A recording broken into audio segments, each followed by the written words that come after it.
Good evening, sir.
Good evening, all.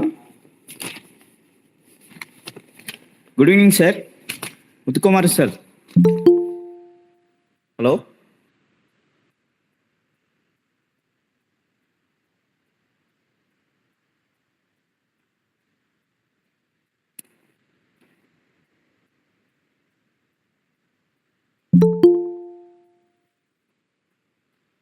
Hello, sir.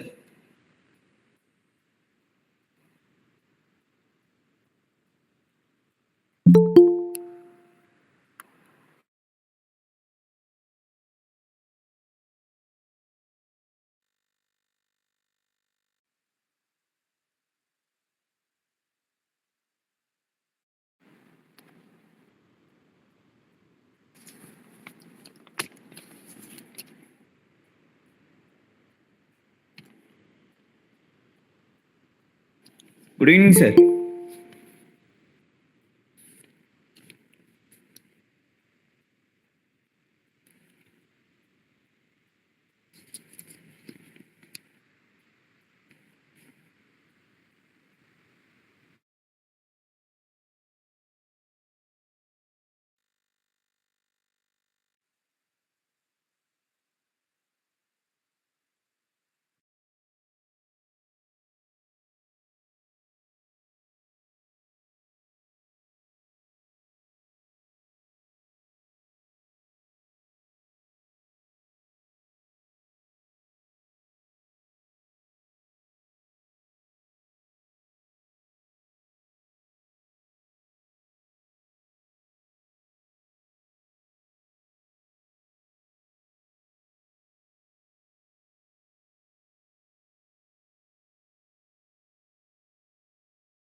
Hello, sir.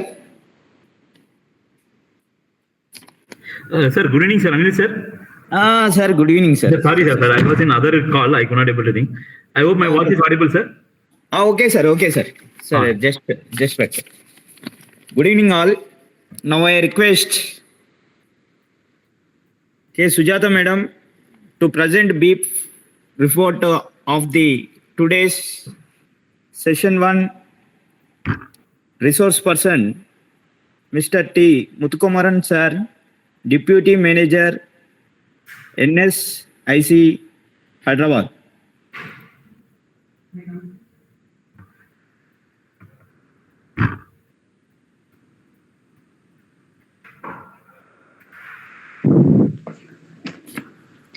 Thank you, sir.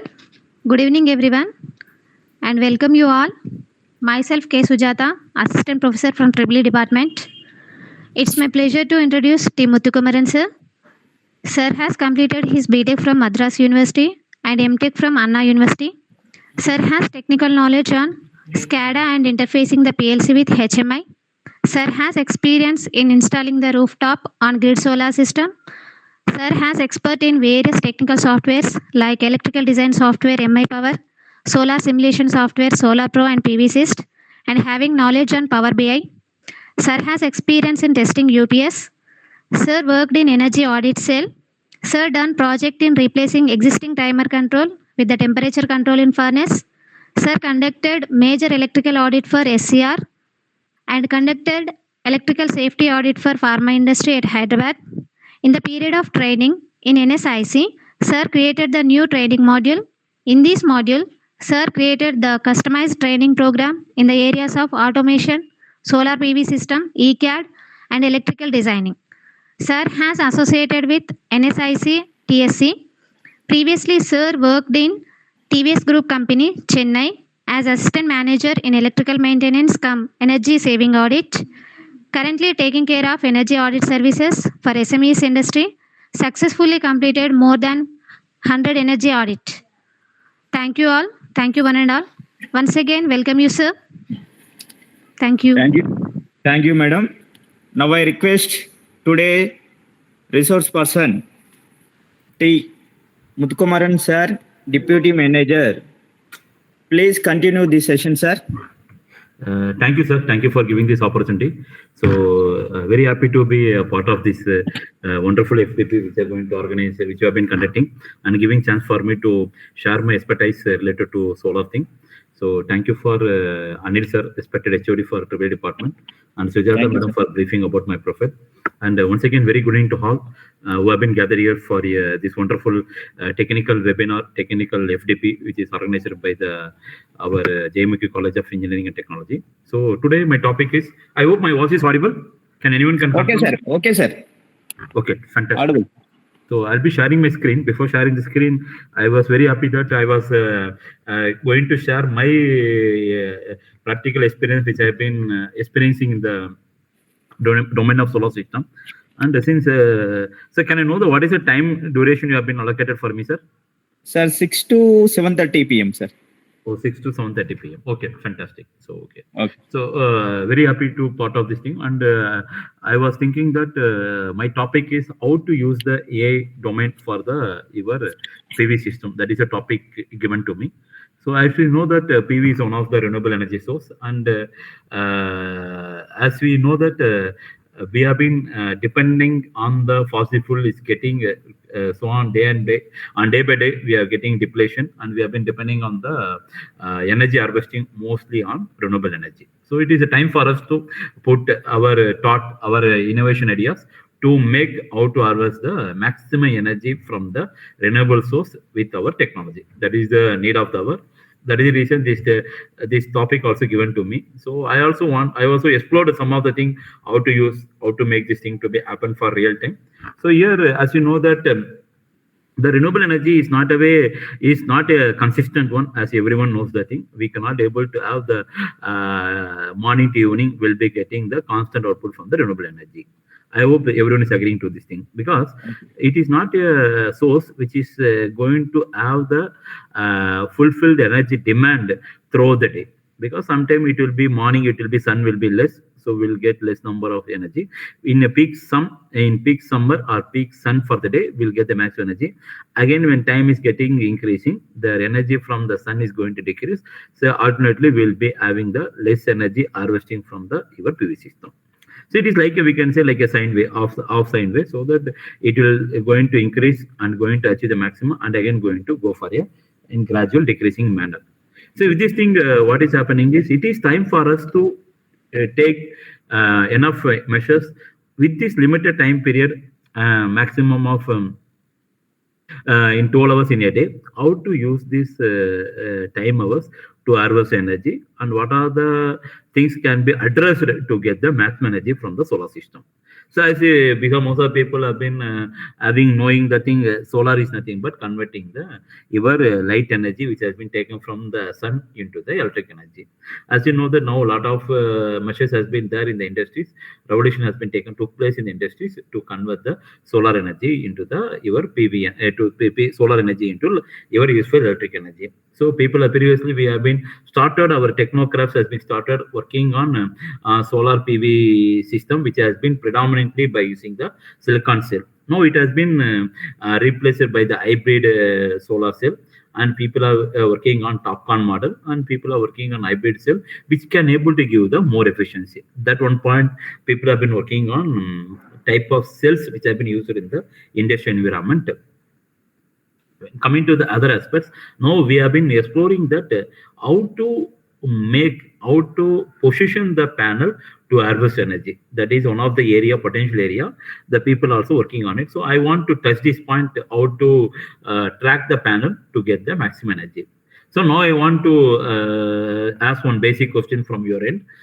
Can you tell me that what are the ways, what are the things can be used for tracking the panel to harvest the maximum energy from the your PV system?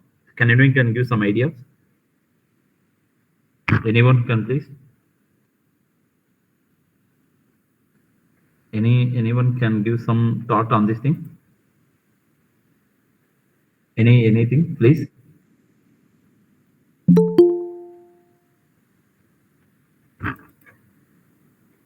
Anything, please? Anything, please?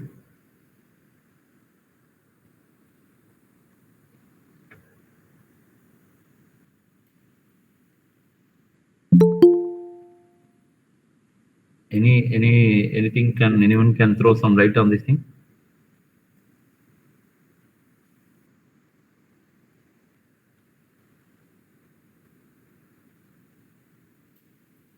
Oh yes, sir. Tell me, sir. Please.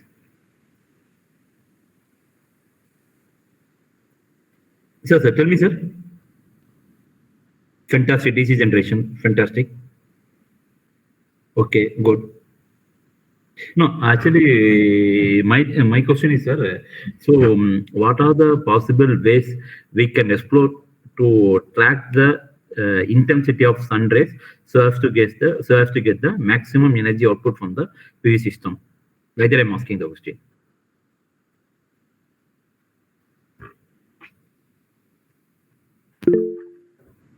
Okay, fantastic. MPPT, very good.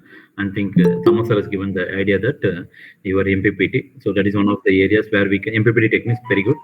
So in that thing, we can say that, okay, ICT, okay, very good. Okay, HCT, okay. So in the thing, thank you, Thomas sir, for giving the thing. In that, let me understand that how to, okay, it is algorithm. Okay, very good.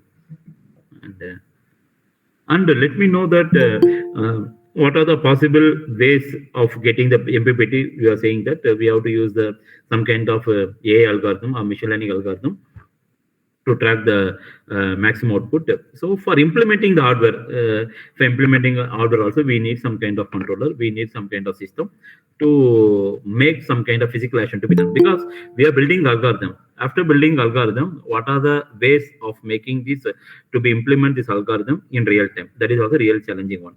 Can you tell me that how to make the control to be designed for that, so that we can have the effective tracking mechanism in the solar system?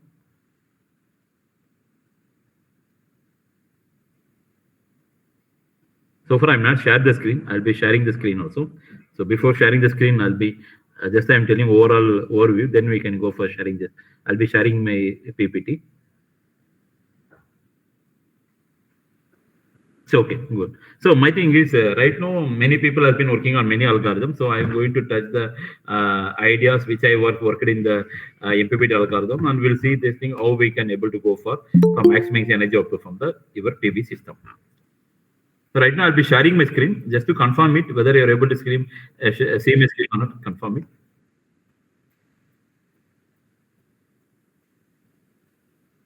So right now the option is not given for me, sir, for sharing the screen. Yes, sir. Can you able to see my screen, sir? Okay. Okay, sir. Okay, sir. Right now, sir. Okay, sir. Thank you, sir.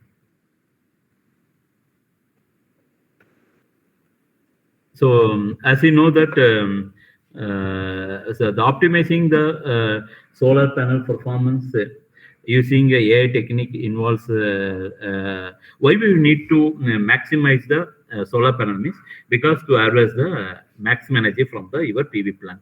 That is the first task, as well as to improve the system efficiency and minimize the operational cost. These are the three objectives where we can able to use AI techniques to get the maximum energy output, as well as to reduce the losses in the system. And what are the key objectives in the solar panel optimization? In this thing, when you're going for key objective means our primary objective is to get the maximum energy. That is a optimization technique most of the engineers are working on, most of the technicals are working on to maximize the energy protection from the EV PV system. By first way is by having the tilt angle variation and orienting the panel towards the sun. That is the first thing. And we have to have the MPPT tracking. That means we should have at any point of time, we should able to ensure that we are getting the maximum output from the your PV plant. And second thing is nothing but we should able to predict the energy generation by having the forecasting, by having the data like solar irradiation as well as with the temperature. These are the things we have to take into consideration, two parameters to be taken into consideration to predict the energy generation for the future part of your solar PV plant. And third important point is we have to ensure that maintenance, because we should able to have the pre-recorded plan to counterattack the any kind of maintenance issues are happening in the PV plant. One is we should able to have the system to track any kind of fault is happening in the system, and how to counterattack this fault by doing the effective prevention methodology. We can say it is two types. In industrial terminology, they'll be calling us two things. One is preventive maintenance, one is conditional based maintenance. So condition-based maintenance means based upon the condition of the thing, we'll schedule the maintenance schedule and we'll carry out the maintenance point. Whereas preventive maintenance means irrespective of the condition of the equipment, we'll go for 3 months or 6 months, we'll go for checking of the panel condition, we'll go for cleaning. That are the things will be taken care in the maintenance point of view. And completely, we have to integrate the output of solar PV plant with the grid so that we can have the complete smart energy distribution and storage system. These are the key objectives in the solar panel optimization. Coming to the AI technique for optimization. So why I'm telling is, now optimization is one of the areas where we can use different methodology for optimizing the energy output from the thing. Right now, it is very fascinating to see that most of people are working on modern technology. Right now, we are also going to spend some time on how to use the AI technique for optimizing the energy output from the solar system. As you know that machine learning is one of the basic and advanced thing which will be working on Python. So machine learning is used to model, predict, and optimize the solar panel performance based upon the historical data and real-time data which has been collected from your system. Now tell me that there is a lot of models are there. Starting from random forest algorithm, we'll be having the gradient descent algorithm is there. We'll be having a regression algorithm is there. We'll be having a artificial neural network will be there, and we are having CNN models. The different models are there, and we have to train the model based upon the historical data which has been collected from the past pertaining to the area of the study. For example, I want to have the plant to be installed at the in the place of Goa. In the Goa, what are the temperature, what are the irradiation to the particular to the Goa? I have to collect the data based upon the data which has been collected from the area of installation. Then we have to train the model, and we have to make ensure that this model should be converted into real-time physical system. That has to be transfer this model into the physical system so that your model can able to track the current real-time system data and able to give the maximum output system in the real time. And there is two different types of learnings are there. One is supervised learning and supervised learning. As you know that supervised learning, we should have data, and with the data we are training the system. So for solar panel, we are going for supervised learning. The algorithm very industrial trend they have been using linear regression technique, and one is support vector machine and decision tree algorithm. These are the classical and modern regression method will be used for training the model, and it's coming under supervised learning. And unsupervised learning is nothing but cluster data. For these are the things will be used for. We don't have anything to have prior making the system to learn. So that is called cluster data for fault detection and panel degradation analysis. Mostly we'll be using k-means and hierarchical clustering. So before going for nesting, I want you to I want to ask one question. Now tell me that. Can you tell me that as the real time, whether you will be advising the technocraft to go for supervised learning or unsupervised learning, especially for optimizing the energy output from your solar panel?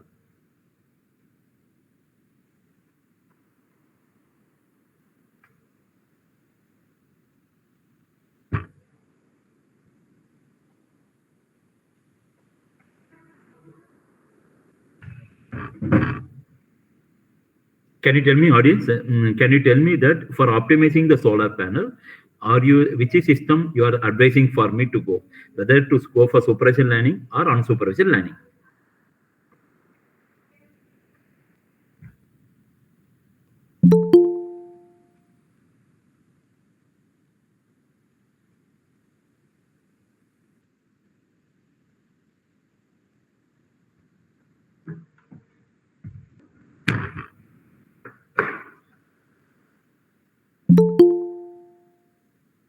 I hope my voice is audible, sir. My voice is audible, no? Okay, fantastic. Okay, no problem. So there is no any doubt that we have to go for a supervised learning, especially because we should have some historical data to train the model. Without having the real-time data, past historical data, we cannot able to train the model in effective manner, so that your system performance should be guaranteed if you're going for supervised learning, as compared to unsupervised learning, especially in the tracking the solar panel, especially to predict the performance of the PV plant in near future. So there is no doubt that better to go for a supervised learning and using the algorithm like linear regression method and support vector machine and decision tree algorithm. Recently, I came across one of the paper where I done some kind of research article for predicting the energy forecast using the different model. I'll be sharing this paper. So here we can see that in this paper recently it has been came into the picture. It has been published in one of the essay journal that is called Energy Forecasting Model Using Different Algorithm and Modeling of Hybrid Renewable Energy Source for Educational Building. It is a comprehensive study where this paper is going to deal with the studying about the different types of model, where it is going to have some kind of predefined method to forecast the energy demand for near future. That means this paper is going to discuss about what are the various methods are there for forecasting the energy demand based upon the historical data which has been collected for the educational building. Based upon the model, my paper will going to give the what is the energy demand for the near future. For this forecasted energy demand, the paper we have been suggested the hybrid renewable source to meet the energy demand for the forecasted energy demand. In this paper, I have been done 8 different models. I have been done almost 8 different models. I have been done. I'll be showing the model also. So these are the 8 different models. Generally, when you are going for energy forecasting model in this paper, I have been taken the time series model. I have taken the regression model. I have taken the machine learning model. I have taken the LSTM. We can call it as long-term and short-term model. In this time series model, I had taken the ARIMA model, that is called ARIMA technique. And I have taken the linear regression model. I have taken the linear provision method for making the random forest. I'm taken the gradient this thing. I'm taken the gradient this thing. I have taken about the neural network, which is coming under the machine learning model. I am taken about the I taken about SVR model. I taken about SVR model that is called support vector regression, and we are taken about the decision tree algorithm. And final thing I taken about the LSTM model, that is our model to forecast. I think these are the 8 different models I taken, and this all these 8 model has been tested for forecast energy demand. In this thing, I tested the model which has been having the least accuracy, and which method is giving least accuracy. That is performance metric like MEAE and MEAPE and MSC. Based upon the performance metric, which model is giving a least error, that model I taken as a final model.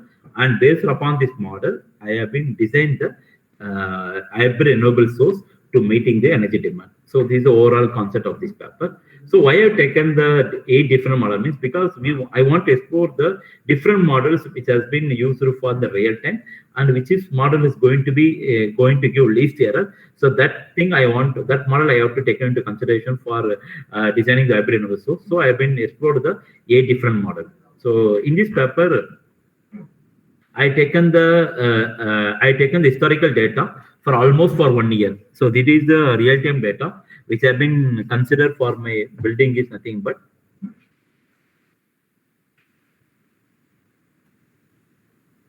I hope my voice is audible, no? So my voice is audible. Sir, give me 2 minutes of time, sir. 2 minutes of time.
Sorry, sir. So shall I continue, sir?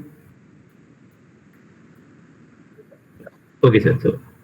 So in this continuation of thing, so in this thing I have been taken the 8 different model. So I have been using the historical data for the building under study. So almost I have been considered the 1 year data of the education institute whose energy to be forecasted. For the thing I taken 1 year data. Based upon the 1 year data, I have been trained the model, and trained model was tested and have been validated. And based upon the validation and based upon the performance metric, I have been find out the which model is going to give least error.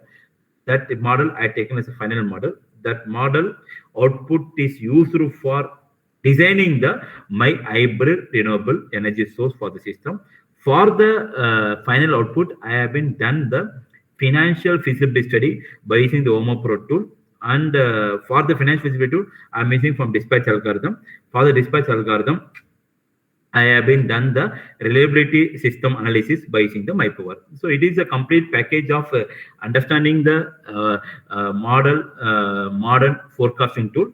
I have been implemented the hybrid renewable source to meet the energy demand. I also done reliability analysis. These are the 3 different things I combine in one paper. So this is a complete real-time data which has been taken for this thing. Why I'm telling this point is because when you want to when you want to optimize the output from the solar panel, it is a need of the hour for us to have the real-time data of the your system. That means there is a two dependent parameter which will influence the output of the solar panel. One is temperature, one is your irradiation.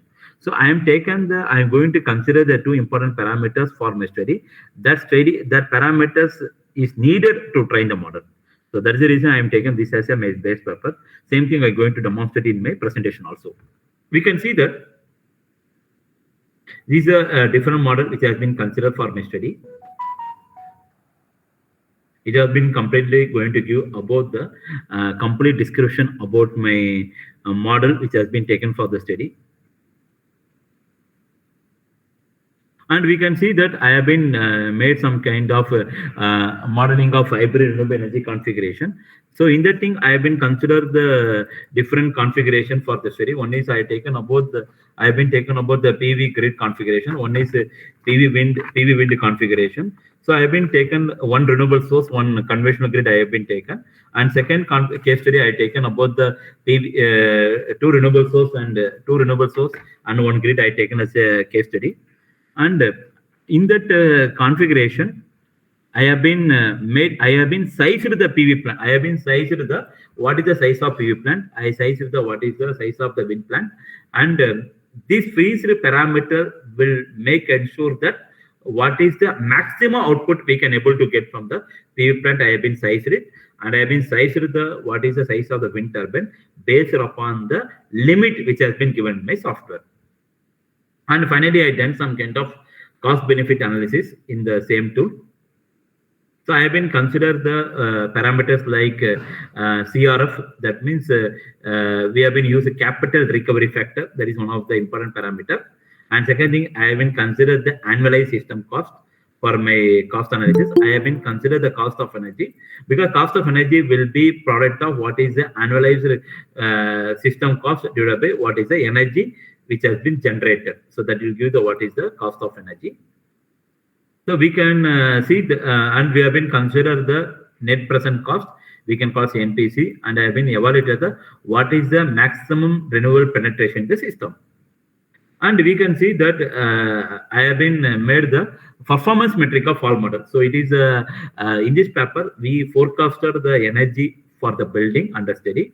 These are the 8 models I have been taken to study. And I have been tabulated what is the performance metric for the each and every model. One is MAE, one is MSC, one is MAP, one is R2 square.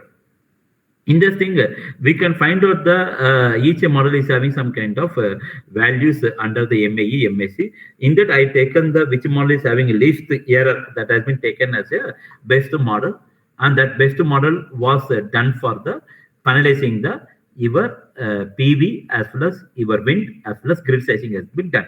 So in this value, we can able to find out that the random forest method, we can say random forest method is having the mean absolute error of 0.117 and mean square error of 0.053, and we are having a mean absolute percentage error of 437, and we are having a R2 square value of 0.995. This is the model which is outperforming well as compared to other model. This other model is having error seems to be more. So I have taken this is a best performance model based upon the performance metrics which has been taken from the my tool.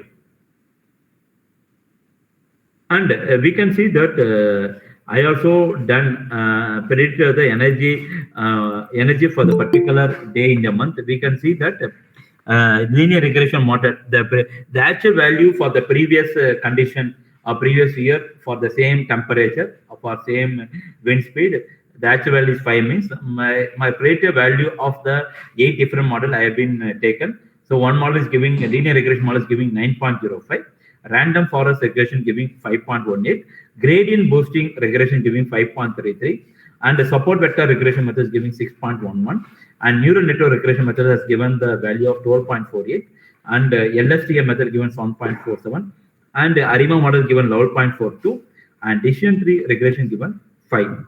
So we can see that the random forest regression method, decision tree algorithms are very close to each other, because we can see decision tree algorithm, what are the predicted values going to same as the actual value. Whereas in the random forest given 5.1, there is a difference of 0.18. And I made the I was made not only for particular day. I compared the Pareto output for the month of June, and I've been created the month of for June and November. So that is the energy forecasting I have been done for the particular month. Why I taken 1 month for odd period. One is for June month, and one is for cold winter season. I taken the November month. So to have the versatility of data, to have the final confirmation, I taken the two data, which is having the two different weather environment. One is for June month, one for November month. I've been considering this paper. Just a minute, I was taking this paper. We can see that I've given the energy prediction by different technique for the in June month. We have been taken the 21st of June. Just a minute. You can keep it. Remove that tomorrow. So in the energy prediction, a different technique for June 21st is given here, and I also made the particular method energy predicted by the random forest that I've been tabulated. I've been presented a separate graph, and I also made the energy prediction by the different model for the month of November. I have been made a separate discussion, and I also made the energy predicted by the random forest and Deschanty algorithm for 14th November. For 14th November, we can see that this table column is given the what is the size of the PV plant, what is the size of the grid. As I think it is a grid connected system, I taken the grid as infinitive, and PV size has been seized to 133 kilowatt, and cost of energy in terms of dollar is 0.0053, and net present cost is considered as a 15,943 is a US dollar, and we are having initial cost of capital cost of 96,191. And we can show the energy generated by the renewable source has been given in this thing. And it has been given for two different models, one for PV system, one for PV and wind and grid has been given. This is the contribution of each and everything has been tabulated here. And one more thing, I was made the thing PV plus wind. If you are having the two renewable source for existing load, the size of the wind has been sized to 1 kilowatt, because where the field of study where I am taken the study, it is not having that much of potential to generate the wind energy.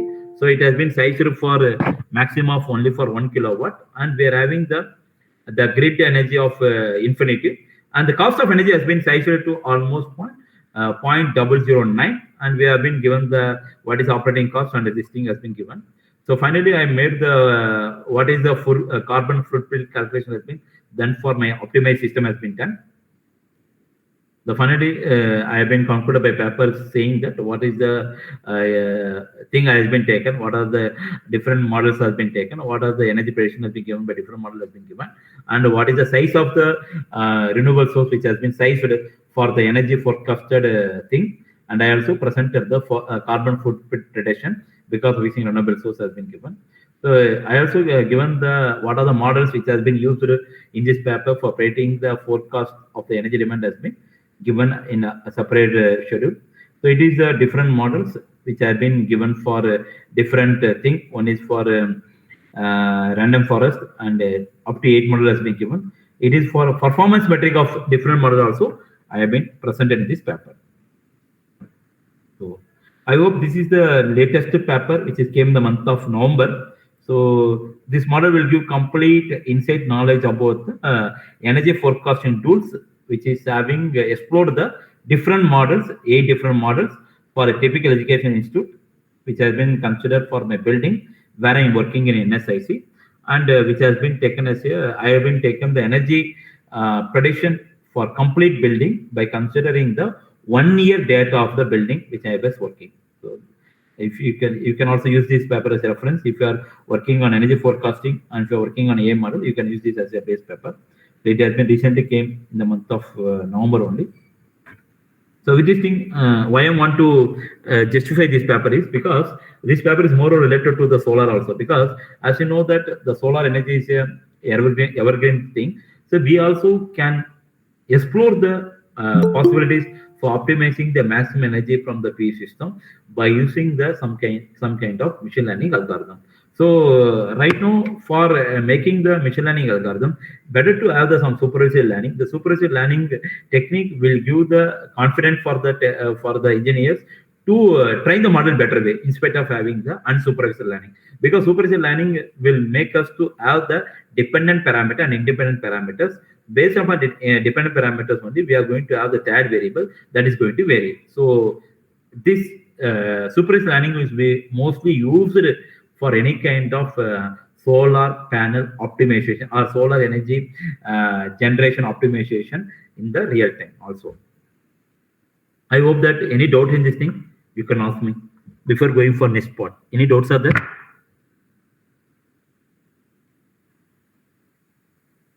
I hope you are able to follow me. Any, whether I'm going very fast?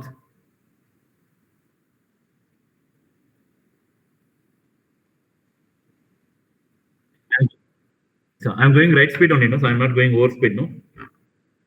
Okay. Okay.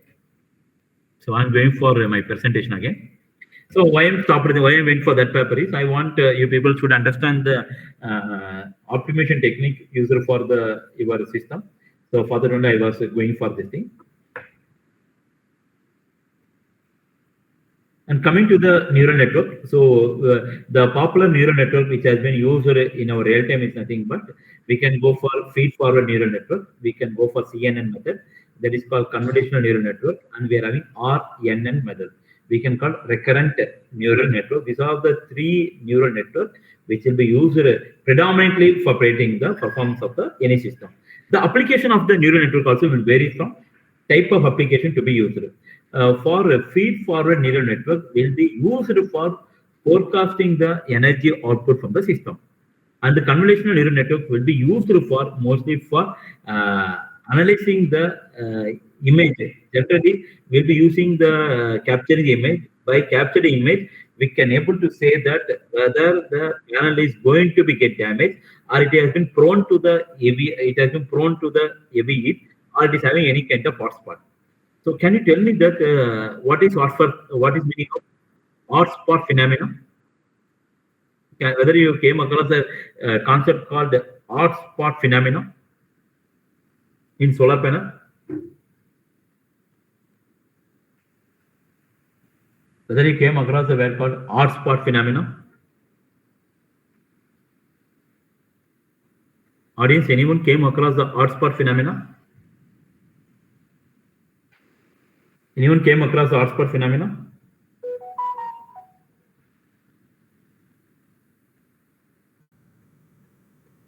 Anyone came across the hotspot phenomenon?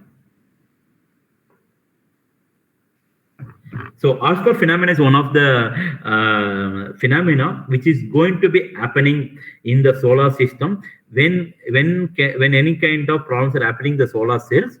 There is a localized heating will be happening in the your solar panel. So I'll try to draw the diagram so that you can able to understand.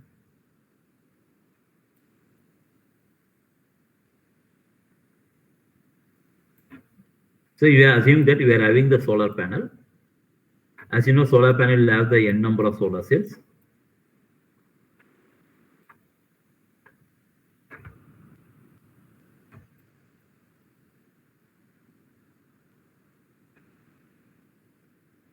We are having series, and all the panels will be connected in parallel also. For example, there is a movement of electron from one cell to other cell will be happening. If there is any problem in this cell, assume that this cell is having problem, it is not conducting. What happens is the electron will try to flow from this cell to this cell. So since it is not giving any path for the current to flow, what will happen? There is a localized heating will be happening in this sector, in this cell. So here will be having a localized heat will be generating.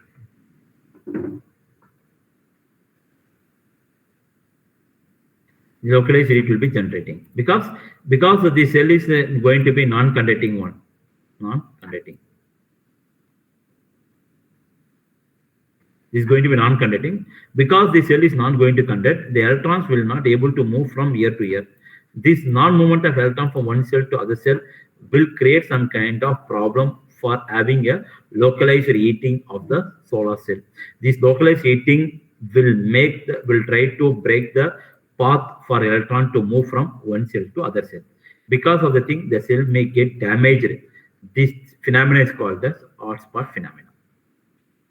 So these phenomena can be identified by using the modern technology, by using the advanced neural network called convolutional neural network. So in this network, we'll be having the capturing of image to see that any kind of issues are happening in the cells, so that we can take the image and we can compare with the normal solar cell, and if they are finding any kind of abnormality between the captured image with the previous thing, if anything are there, then we can take up the call and we can able to do some kind of remedial measure to ensure that what is the reason for having the your eating of the your localized particle cell. That can be avoided by using the convolutional neural network. That can be useful for maintenance point of view in the solar PV plant. And one more is nothing but we are having a RNN method. We can call it as recurrent neural network. It will be used for time series forecasting of solar irradiation and energy link. That means we are going to have the forecasting of solar irradiation, which can be linked with the energy production. As you know that the solar radiation is a backbone of generating the solar thing. If irradiation is zero, if irradiation is zero, what will be the output? Can you guess? If irradiation is zero, what will be the output? Output also will be zero. Because we can say that when solar radiation high, the energy output also will be high. We can say it is both are directly proportional. Both are directly proportional. When solar radiation is less, that means intensity of radiation is less, so that the energy production also will go to the lowest side. If irradiation is high, the energy production also will go to highest side. So that is the reason the time series forecasting of irradiation very, very important for predicting the output from the solar plant. That can be effectively done by using the recurrent neural network. Coming to the optimization algorithm, generally we have been having the algorithms which can be used for optimizing your solar system. The predominant used optimization algorithm in real time will be a genetic algorithm, which will be used for genetic algorithm generally will be used to solar panel, especially for optimizing the tilt angle, to placement, to how to place your panel at right position so that we can able to get the maximum energy, and it can be used for tracking the maximum energy from your PV plant. So these are the three objectives can be met by using the genetic algorithm. And second algorithm is nothing but particle swarm optimization algorithm. We can call it as PSO algorithm. In this thing, we can improve the MPBT we can improve the algorithm which have been used for tracking the maximum power output from the solar system by having the effective monitoring of weather condition. That is then can be done by using the PSO algorithm. And third one is we having the reinforced learning algorithm. In this thing, the dynamic adjustment of solar tracking can be done based upon the real-time optimization. These are the three methods will be used for making the different aspects of harvesting the maximum energy from your solar PV plant. And we will be having the AI-driven application for the solar panel optimization. AI is nothing but artificial intelligence driven application solar panel. So first thing is nothing but the maximum power point tracking. The maximum power point tracking is the algorithm will be used in the most of the inverter. Now I want to put the question to all the audience. What is the meaning of operating voltage window or voltage window of the inverter? Can anyone can say what is the voltage window of the inverter? Any idea? Voltage window of the inverter. It is a terminology will be used by the most of the technocrats, most of the practical engineers who have been working on the field. That is called as voltage window of the inverter. What is meaning of voltage window of the inverter?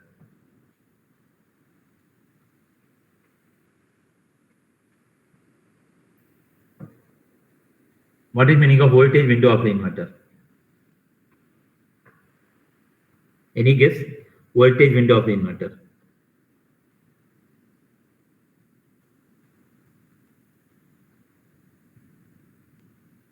So voltage window of the inverter is nothing but the minimum and the maximum rating of the inverter. That means any output which is coming from the solar panel should be within the range of voltage window. That means should be between the range of minimum and maximum. We should not give the voltage maximum rating of your inverter. We should not give the voltage below the inverter. Now tell me, if your panel output is giving the voltage less than the minimum voltage of inverter, what will happen? If the output from the PV array is going to less than the voltage window of the inverter, what will happen? Any guess? Any guess? If you are giving the voltage coming from the PV array is less than the voltage window of the inverter, what will happen?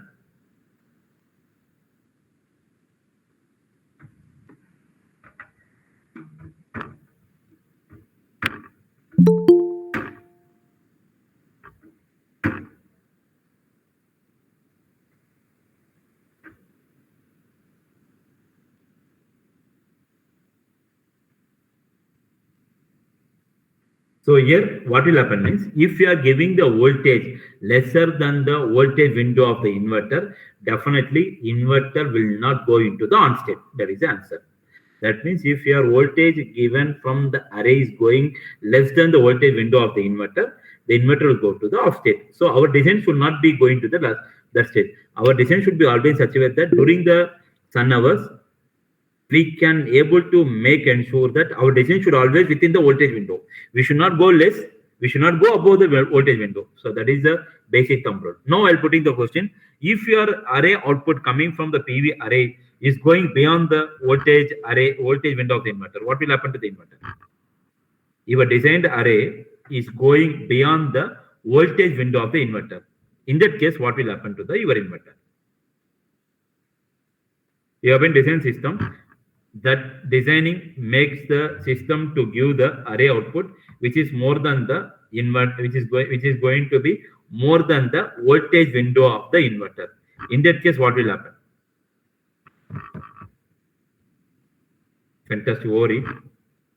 Thank you, Satyavani madam. So here what will happen is, the inverter may go to damage. That means your system should not go beyond the operating voltage window of the inverter. If it is going beyond your voltage window of the inverter will get damaged. So one time it can go, two time it can go. Repeatedly, if your designing is such a way that if it's going beyond the voltage window of the inverter, it goes to your failure of the inverter. So that is the reason the designer has to ensure that at any point of time, the voltage output from the array should be within the voltage window of the inverter. So your designing also of inverter should ensure that should be within the voltage range of the inverter. If it is going beyond, if it is going below, one case, the inverter will not go to on state. In other condition, in the extreme condition, the inverter may damage. So our designer, our technocrats, our designer should ensure that at any point of time, the inverter should be on case. We should be able to give the maximum output from your PV panel. For the thing, you have to take care of the designing aspects. I hope it is clear for you.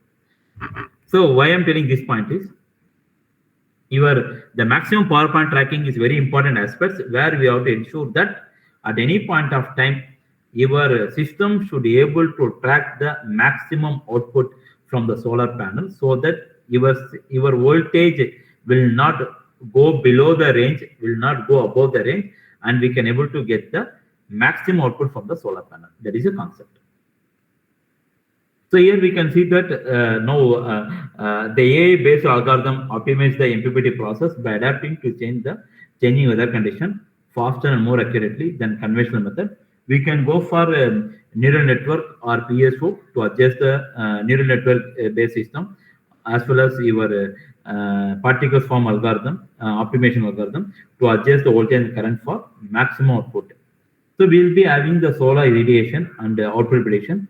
The accurate prediction, when you are going for predicting output based upon the solar irradiation, the accurate prediction can be done, which can help us in designing the storage system for the PV application, and it helps us to go for grid integration at lesser time. So what are the input features are there means? We'll be having the weather data. Weather data means I'll be telling about the what is the temperature and what is the humidity, what is the condition of the cloud, whether it has been covered, whether it has been snow, whether it has been having partially clouded. That can be given as input to train the model. And obviously we should have historical solar output in terms of electrical parameters like voltage and current should be there, so that we can train the model in effective manner, so that we can also have the accurate prediction of the output from the solar system. So model which has been used for predicting the system will be used by the most of the researchers in the past is your RN method, that means recurrent neural network, and long-term and long short-term memory method that will be used for time series method. These are the methods will be used for the your system analysis to have the solar energy optimization in the various aspects. When coming to the fault detection and diagnosing method, we are not only exploring the energy output from the your system. We can also use the AI technique for having the identifying the fault, and we can also do the diagnostic without hampering the your energy production from the solar system. So what are techniques can be used for identifying the fault in the real time, and how to predict the potential causes which is going to happening in the solar system before it is coming into the active, that fault is coming into active. So we are having the techniques. We will be having a technique called CNN method for thermal image. So we will be, as said in previous thing, we'll be using the CNN technique for having the capturing the image, and we'll use to detect the hotspot. Based upon hotspot detection, we can do some kind of correction. Why there is a cell is getting damaged. If the cell is keep on damaged, we can replace the panel with a new panel, and so that we can avoid the complete system is going to the stop mode. That is a major advantage of going for this kind of algorithm to have the early detection of the fault. And we are having the unsupervised learning. Mostly unsupervised learning methods will not be practically used for things. We should have some kind of learning method where we can use the model which can be trained with the known fault. That is the better. So we can have to see that healthy panel and unhealthy panel. So based on the two different things only, we can train the model very effective manner. And we'll have the best method to optimize the energy output from your solar system is nothing but by having the tilt and orientation optimization. The tilt angle, which you know that the latitude longitude of the solar panel will determine the output from the solar system. If you are not having the correct orientation, correct method of orienting your panel, you will not able to get the correct output from the solar system. So the orientation and tilt angle determines the energy output from your solar PV system. So your tilt and orientation can be done dynamically by using the AI technique. So AI determines the best angle and orientation which can be needed to harvest the maximum energy from the solar panel based upon the location and time of the year. We'll be using the algorithm like a genetic algorithm or PSO algorithm to have the optimize the tilt angle dynamically to maximize the incident solar radiation so as to harvest the maximum energy from the solar PV plant. And we'll be having the energy storage management.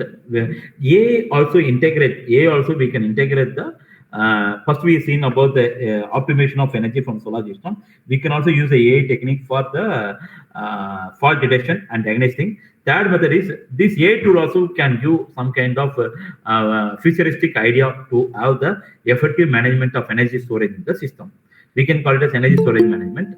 The AI integrates the output which is going to be harvested from the solar panel with the energy storage system, especially the battery management system for effective energy thing. Because we based upon the historical data, we can able to say that another 2 days will not have a clear sky, so that we can have the battery for having the releasing the energy. So we can instead of giving the energy to the load, we can take the energy from the solar panel to storing energy, so that this energy can be used for next day for feeding the load, and we can use the grid energy for giving the supply to the load. These are the things we can able to have we can arrive some kind of solution to mitigate the having the energy interruption from the solar PV plant. And technique which can be used for having the effective management of your energy storage system will be having the reinforced learning reinforced learning method, where we'll be having the charging and discharging cycle can be optimized. We'll be having the predictive model, where we can able to have the models which can able to estimate the what is energy demand in the future and what is the energy generation from the PV plant. That can also be done very effectively by using the your AI techniques, which can able to make us to have the proper energy management, energy storage management in the solar system. Any doubt in this thing so far? Audience, any doubts are there so far? Are you okay with my speed, or still I am okay? Okay, fantastic.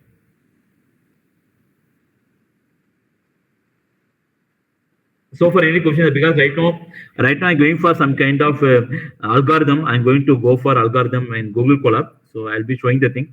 So that's when I'm spending some time on making you to understand this theoretical aspect, so that if I'm going for algorithm, it will be easy for you to understand why I'm telling about the parameters, what are dependent parameters are needed for training a model. I was giving more stress on this point, because right now I'm going to show small program which has been developed in the Python environment, which this model will make you to forecast the your forecast. It will be tracking the maximum output from the solar system. Okay, good. So right now, what are the benefits of as you know, the benefits of AI technique in solar panel optimization is nothing but, as I said in previous, will be having the improved efficiency, we'll have the cost saving, because AI continuously will adjust.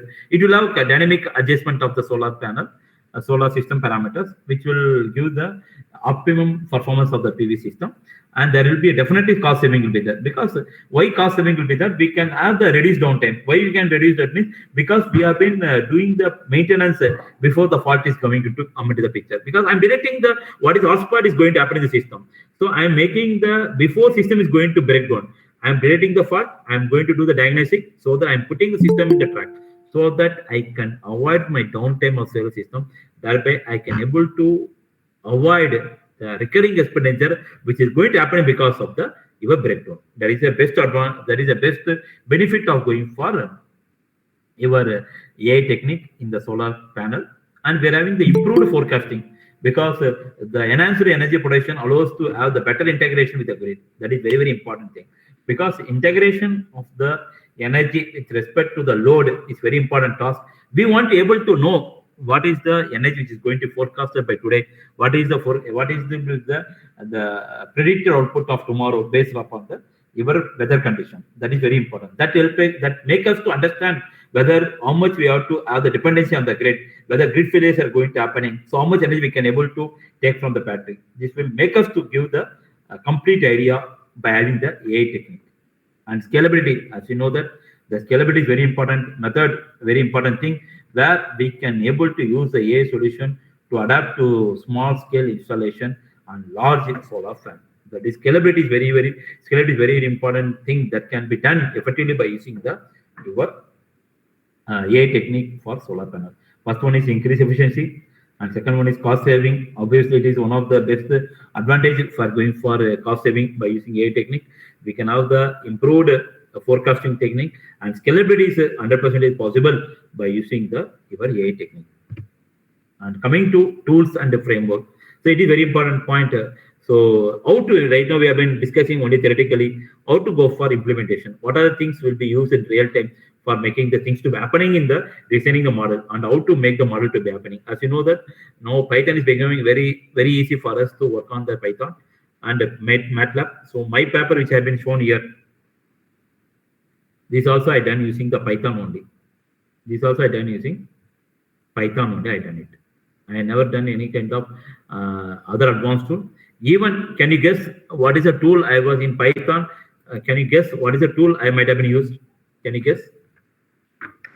This paper I done 8 different model. I was done in 8 different model in Python.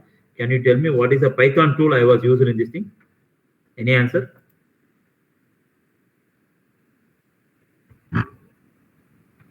Any guess, audience?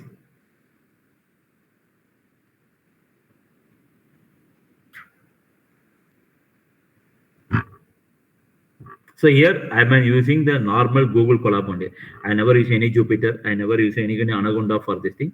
Only I was using only the Google Colab with a normal system configuration. I done this thing. So why I'm telling is, so there is no any kind of even it is not that much of difficult that we have to take help of people from the software thing or computer science background. Even normal, I had done the programming with my own skill only. We done it. So there is a lot of potential for electrical people to use this algorithm for our application. Instead of that, people are dictating us. We can able to have our own system because we'll know we having the parameters. We know our system how it's going to perform. So there is no that much difficulty to go for customizing our requirement in our software tool. So I use a normal Google Colab. I done 8 different model in only the Google Colab. I have taken the data. I know that where to take the data. I know how to use my system. I know about if this parameter is going to change, what is going to be output. I know much more better than instead of telling to my software people. So I taken the data. It is my data which is related to environment where I was working. I taken my Google Colab. I taken only the tool. I customized. I made the model as for my data. I trained the model. I taken the output from the system. So we can see that similarly here also the programming tool language, we can no need to depend on other sophisticated tool for designing for modeling the thing. We can go for normal Python. Right now I'm going to demonstrate the normal Python which has been done for small demonstration. I'm going to show it. So even we can try with the Python, we can try with the MATLAB. And AI libraries generally there is a TensorFlow will be there and PyTorch will be there. I done for scikit-learn, that is a tool I have been using for most of for my project also. That is very easy and customized to get it. And the simulation tool which I have been using for most of the hybrid renewable energy source will be for solar system designing. We'll be using the renewable source, especially designing tool such as Homer Pro tool, which is used for designing the hybrid system. We'll be using a PV system tool for designing the on-grid system, off-grid system, and pumping system can be done by using the PV switch. Homer Pro is a software which can be used for designing and optimizing the hybrid renewable energy source. So I have been having extensively I have been working on Homer Pro tool. So most of my research paper I have been taken from the Homer Pro tool only. So and I have been I was having hands-on working on Homer Pro tool, and I also had extensively working knowledge on Solar Pro tool also, which has been used for designing the on-grid solar system. It cannot be used. Solar Pro software cannot be used for designing the off-grid solar system. And fourth one is Helioscope. It is an online tool which can be used for designing your on-grid system, considering the practical environment. So all these tools are used for designing the renewable energy source. That is in single line, both are in considering each other.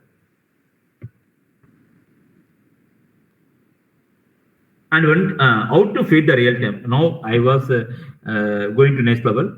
How to feed the real time sensor into AM model. That is very important thing, because right now I taken the model. I want to feed the data.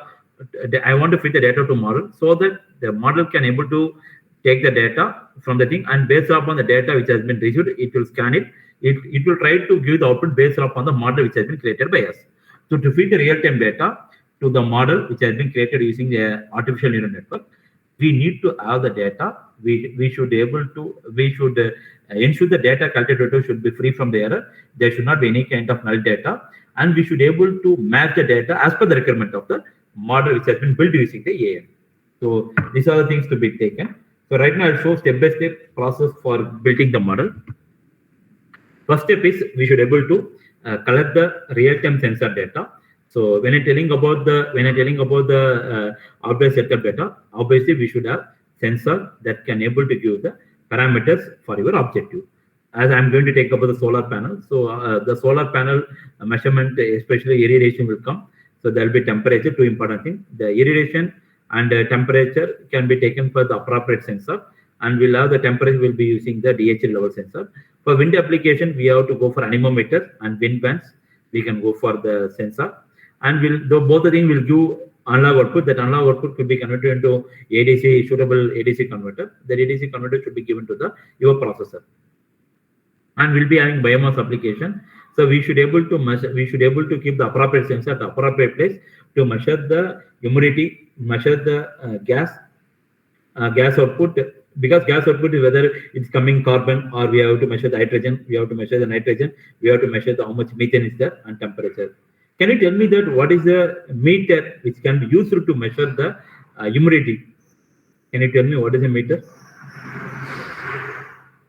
Can you tell me how to measure the humidity in real time? Any guess?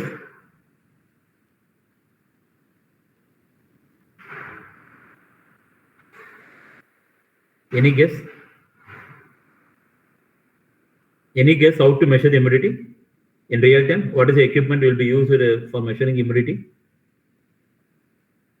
So generally, most of the technographs to measure the humidity, they'll be using thermohygrometer. That meter will be handheld equipment that can able to measure your humidity. It can able to measure two different types of temperature. One is dry bulb temperature, one is wet bulb temperature. These are the three parameters that can be measured by using the thermohygrometer. And interfacing the sensor, the microcontroller microcontroller like Arduino, Raspberry Pi to read the data.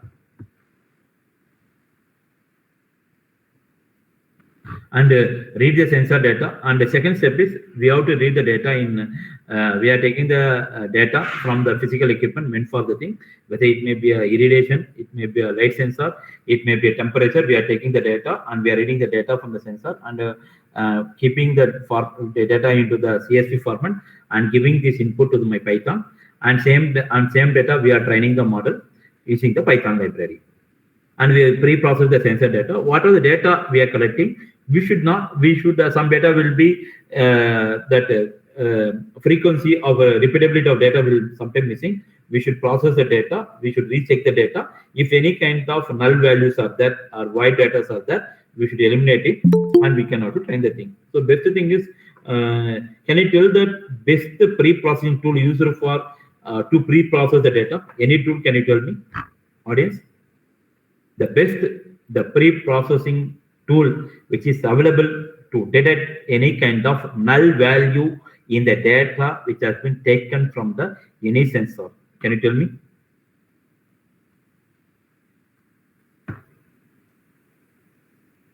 Any guess? It's okay. So people have been working on Power BI. That is, using the tool we can pre-process data. We can able to ensure that the cleaning of data can be done by using the MyPower tool. So Power BI tool will be used for cleaning the data, where we can able to get the clean data from the sensor before going to your Python for working on it. So try to use the Power BI tool that will make us to give the proper data for our application. And we'll be having a normalizing the thing. So we have to normalize the data using the typical command called mini max scaler during the model training. And we have to reshape the thing because we have to detect that how much input layer, how much output layer, how much hidden layer. Based on this thing, we have to separate the appropriate function to train the model. And once the model is getting trained, we have to load the model into the real time for any controller and make the prediction.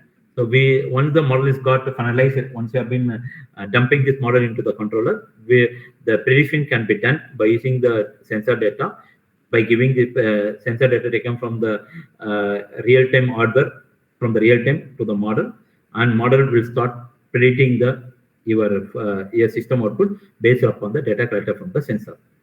And use the prediction in the physical system. We are deploying the system into the real time and control logic. So for solar system, we'll be adjusting the inverter to ensure that always it be tracking the maximum point, that is called voltage maximum point to have the maximum output from the solar system. And example, sending the data to the actuator. Finally, we have to send the actuator. Yeah, actuator is nothing, but we want to track the panel. So we have to ensure that the panel should be tracked with respect to intensity of light, so that at any point of time, the panel will be always positioning the sun rays, so that your sensor will make ensure that data is given correctly, so that we can track the panel to the sun rays, so that at any point of time, maximum output will be taken from the panel. So that actuator is nothing but motor. So if you are using Raspberry Pi to control the motor for panel tilt angle. So we have to automate the process. So automate the process nothing but the continuous looping of data from the sensor should be taken. It should be channelized, should be given to the appropriate controller so that the process of tracking will not stop at any point of time. So data will be continuously fed into the system. The sensor will try to collect the data, which should be given to the system so that the tracking will be always in picture so that it will track the maximum point. So at any point of time, the maximum point will be ensured in the controller so that inverter will give maximum output based upon the available data taken from the sensor. Finally, the testing and refinement is very important thing. We'll be having the test the system in control environment and we'll be having error handling of sensor failure. The system should be there to handle the errors and we have to refine the ANN model. And if real-time perform deviates from the expectation, so we should have the refine the AN model if any real-time perform deviates from the expectation. So these are the things to be taken into consideration for when you are deploying the system. I hope up to this point very clear. So before going for nesting, the tools and framework. So I want to take one small example. I want to demonstrate. I'll open one small program which has been done for this thing. I hope you are able to see my screen, no, sir? I'm taking Google Colab. So where I done some kind of data streaming has been done. I'm not taking any heavier tool for making you to understand. I'm taking normal Google Colab. So I was comfortable working Google Colab. So I'm taking one of the model which has been built on the solar data. I want to demonstrate.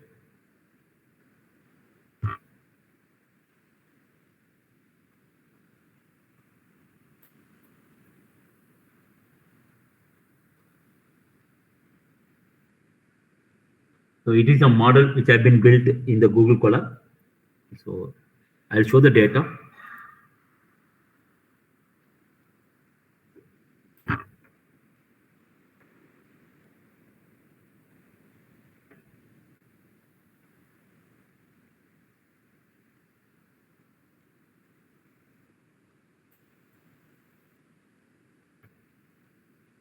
So it is a data, sample data I taken for my study, which has been integrated into Google Colab.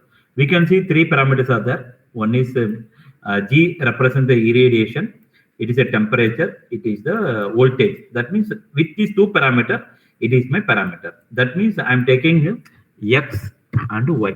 Can you tell me which are the X and Y? X corresponds to two parameters. Can you tell what are the X maybe? That means X is parameter which will influence the Y. That means X is nothing but G, T. G, T and Y is nothing but your voltage. That means I am going to predict the value of Y based upon this X. So I have taken the sample of data. These are the sample of data which has been taken. Almost 100 data I taken. So sample data I taken 100 data which is having the irradiation, which is having the temperature, which is having the voltage at this thing. At this condition, what is the voltage? So my boundaries are very clear that I am having a dependent variable, I am having one independent variable. Dependent variable is nothing but your irradiation and the temperature. And Y is nothing but your independent variable. This independent variable is going to be affected by using the two parameters. One is irradiation, temperature. So this sample data I take into my study. This data I was integrated into my system, into my Google Colab. We can say that when we want to work in, we have to import some of the libraries into the thing. So I imported pandas as PD and numpy have been installed. I have been taken. I have taken SQL learning pre-processing. So where I'm going to use important scaling option called mini max scaler. So it is a command used for reading the data. Data equal to pd.read _ CSV. So these are my file name, solar_data in CSV format. I'm taking the thing I was imported into my working environment. And these are the G data, the irradiation and the temperature. I'm tabulated separately. And I have been taken the voltage at the maximum peak point. So that value also taken. These are the three important parameters I taken into consideration. I made one x value. That x value is nothing but combining the value of g and t. Because these are the two dependent variable, I'm going to take into consideration.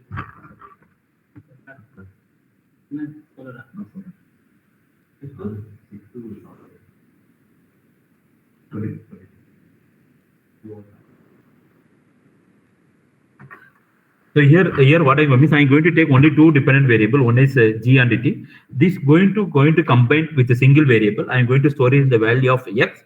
So I'm going to use the value of scalar x and y.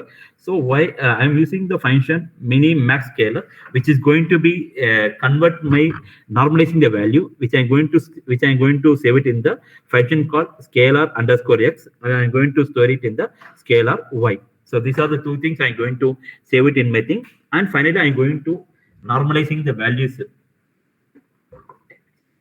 And so I'm going to normalize the x value and y value. This x value and y value is going to normalize by using the function called scalar underscore x dot fit underscore transform x, and I'm going to do the reshaping of x and y.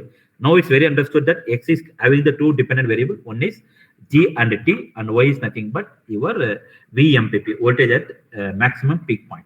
So once you have been done this step number one, we have to go for simple step. I want to train, I want to test. These are two things we have to do it. So I'm dividing the values of x and y. X is nothing but we have to train the model, we have to test the model. So similarly for x, similarly for y. Y is nothing but your voltage.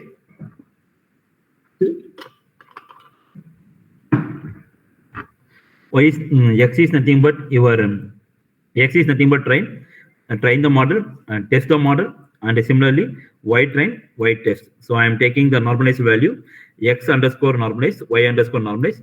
I taken test size is 20. That means what is nothing but out of 100%, 80% I'm using for training the model, 20% I'm using for test the value. So that is the meaning I given us test size is 0.2. And random state, which is a random value, I taken as 42. It will be taken based upon the trial and error. So almost 40, 50, we can take it. So I have taken as after doing some kind of trial, I freeze the parameter into 42. There is any thumb rule that we have to go only for 42. We can take any kind of image, any kind of value from 0 to 100. So one of my colleague named Mr. Krishna Chaitanya, who has been working with me, he has been taken the random state of 50 has been taken, and he got some kind of arbitrary value. The gentleman named that same person has been taken the test size of 25%. He got different values. So like that, person to person, the test size can be varied, and random state can also be varied. And we have been importing the library from sklearn, and I was doing again. I'm doing some kind of same thing. I'm repeating the thing. Test size 20, random size thing. I was presenting in different manner. And now I'm going to use the model. So I'm taking some of the libraries from TensorFlow. That is called, because I want two function. One is sequential function, one is a dense function. Because for implementing the AI model, for implementing the neural model, we need sequential, and we need one kind of dense function that can be taken from the your library. That is called sequential and dense. That has been taken from the TensorFlow. So I'm taking model equal to sequential. That means I'm storing the value of sequential into model. So I'm taken the dense. I'm going to define the value. That means 64, 32, 1. I'm going to mention, because as you know that any kind of neural network will have input, output, and hidden layer. So input layer will have 64 input, 64 feature, and hidden layer will have 32, and output layer will be 1. So very clear that always features are more, output is only 1. My primary objective is to get maximum output. So that is my output function. The output function I taken as a linear function, and a hidden layer I taken as a ReLU is one of the function which has been considered for my thing. And input layer I taken the same ReLU. There is a different combination of function can be taken, and different output can also be integrated. So very clear that here also 64, 32, 1.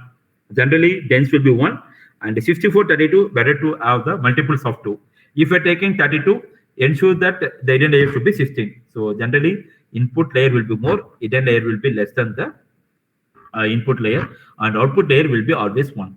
This function RU, LU, and relay will be always take different function. So I'm taken as a ReLU, linear. I've been taken. The finally I'm compiling the model.compile, optimizer. I'm taking one more function called Adam. The Adam is one of the optimizer I'm taken. ADAM, that is one of the optimizer I'm taken. I'm taken mean squared error that I've been lost to measure the how much loss is that thing. I'm taken mean squared error. I've been saved this value under the label called MAE, mean absolute error, and I have been reshaping the model y underscore try, y underscore test, and printing the value. We can see it has been running. It has been running. It has been got it. So, and I've been running. Finally, I want to show we can see that when I want to, this is very important thing. I want to test the model. So everything is why we are why colors are keeping exam to test how much knowledge is having. Similarly, we also want to train the model. We have to test how much accuracy, how much how much test loss functions are there, how much accuracy is there. We can see that I'm using the function called print test print accuracy. So I'm getting a loss is nothing but 0.000156. That is my loss, and accuracy is nothing but 0.0086. That means my system is more accurate compared to other things. So I'm going for a plot. I'm taking the plot and I'm predicting the thing. Predicted equal to model dot predict dot x test. I'm giving the thing, and that means predict is nothing but I'm taking in that I'm not going to give external value. In that, what are the data I given? In that 80% data will be automatically taken by the model. 20% will be left for training the tester thing. So I'm going to test with the 20% value which has been there important. So as I said, I'm in 100. 100 means 80 data will be going for training, 20 data will be for testing. So here we are having the function. The finally, this is completely for plotting the value. So finally, we can see that my predictions will be.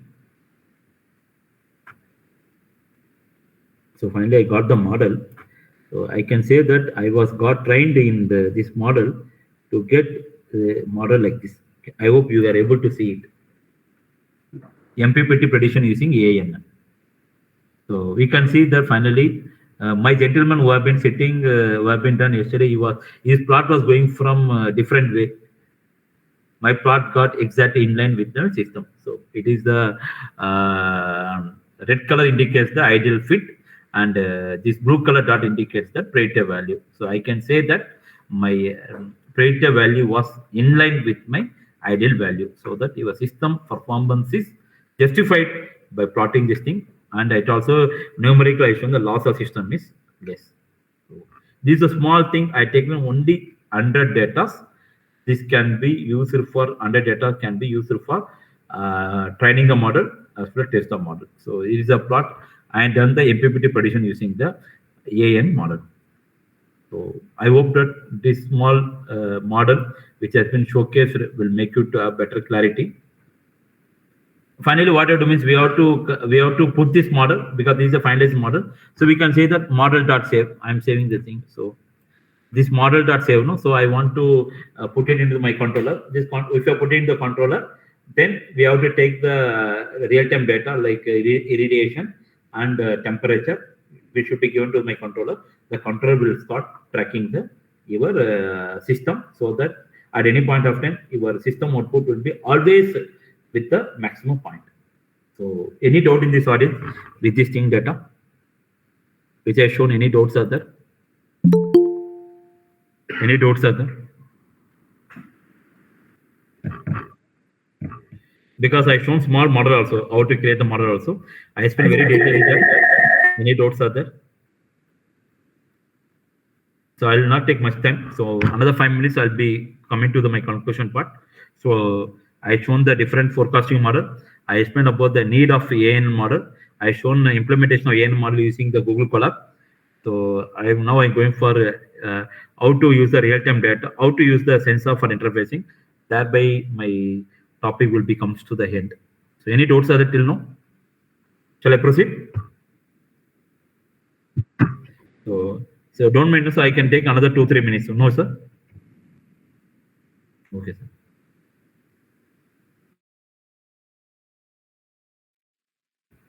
Okay. So, dear audience, now we can see that.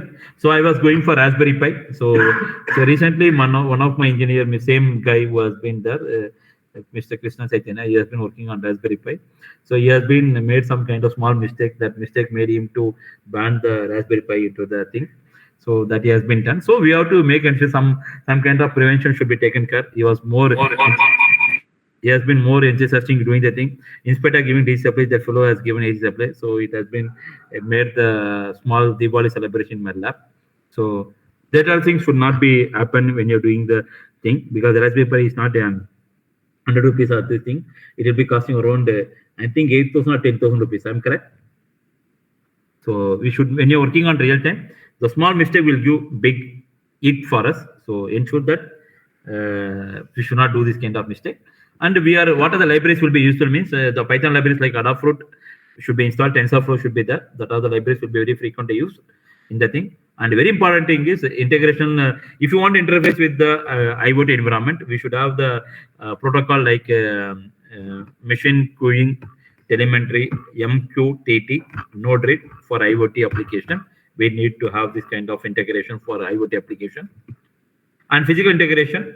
So right now I'm going to show the what are the process for having the integrating the sensor with the Raspberry Pi for Arduino, using them to feed the data into the artificial neural network. Primary focus on solar panel MPPT scenario, where we can measure the irradiation and temperature. We also can use AN model to predict the voltage at maximum point to controlling the solar panel motor.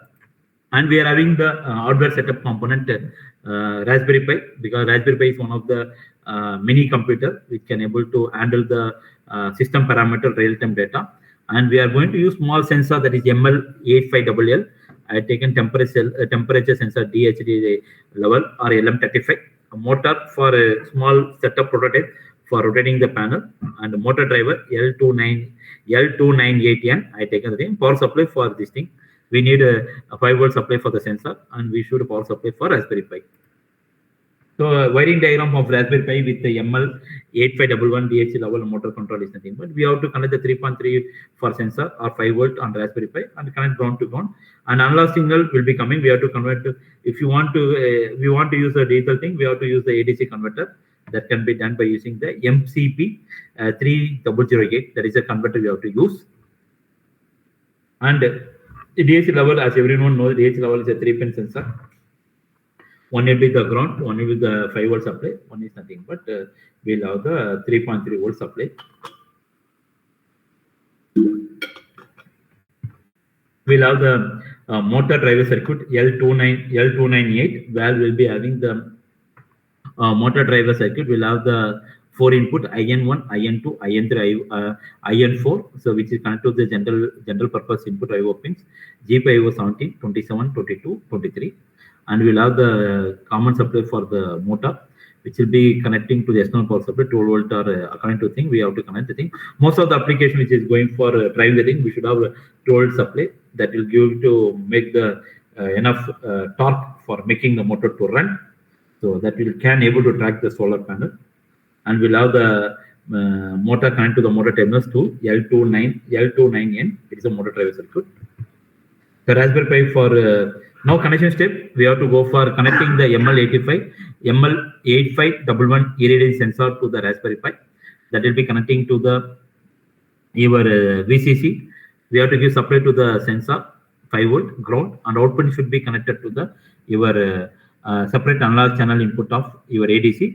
That ADC will give the digital output to the your Raspberry Pi internally. And we are having a temperature sensor 5-volt ground and data pin connected to the GPIO pin of the Raspberry Pi.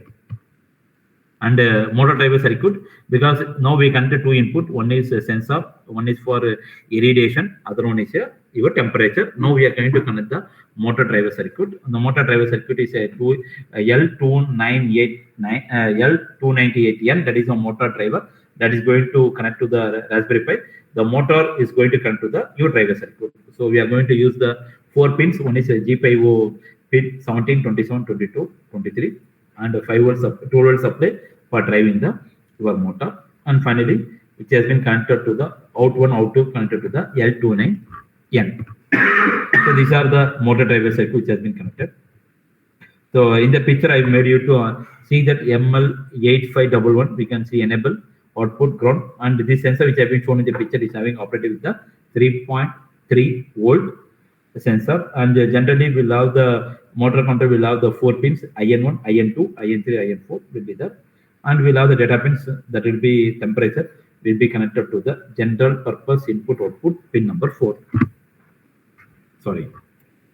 And the testing and coding integration will be having the sensor pre-processing the data, make the prediction, and we are having the control the motor. Once you have connected the sensor and motor driver, we use the Python library for interfacing the thing. We are pre-processing the data. We are making the prediction. We are controlling the motor based on the prediction. We are going to adjust the motor so that motor will try to track the panel with the maximum intensity from the sun. So that you will be getting maximum output from the your solar panel, so that inverter will can able to give the maximum output based upon the DC input which has been taken from the solar. So by this thing, I am completing my discussion. Now I am opening the session for the discussion. So I taken 5 minutes extra. Sorry for the thing. So I am completing my topic which has been given to me. So now over to the audience. So I am taking 5 minutes more. Sorry. No problem, sir. No problem, sir. So any doubts are there, sir? You can audience. You have been requested to ask any doubts or any discussion. I am open for the discussion. Post any doubts in chat box.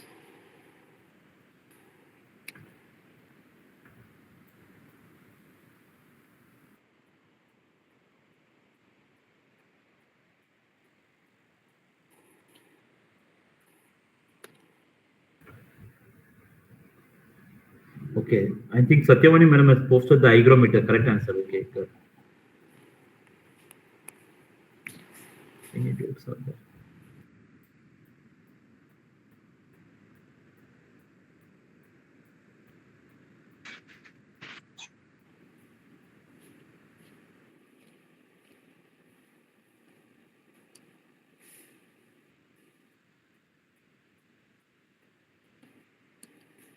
Okay, sir. Thank you, sir.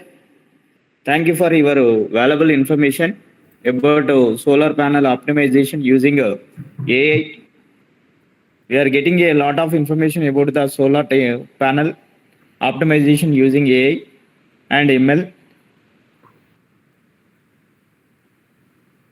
Yes, sir. Thank you, sir. Thank you, sir. Thank you for giving opportunity for us. I hope that I was given some basic input which is need for the hour. So I taken the basic introduction about the AI tool, and I given small programming where I taken the 80 samples data for related to irradiation and temperature. I taken the some voltage thing, and I given the small program in which has been implemented using the Google Colab. I made the small presentation of implementing also.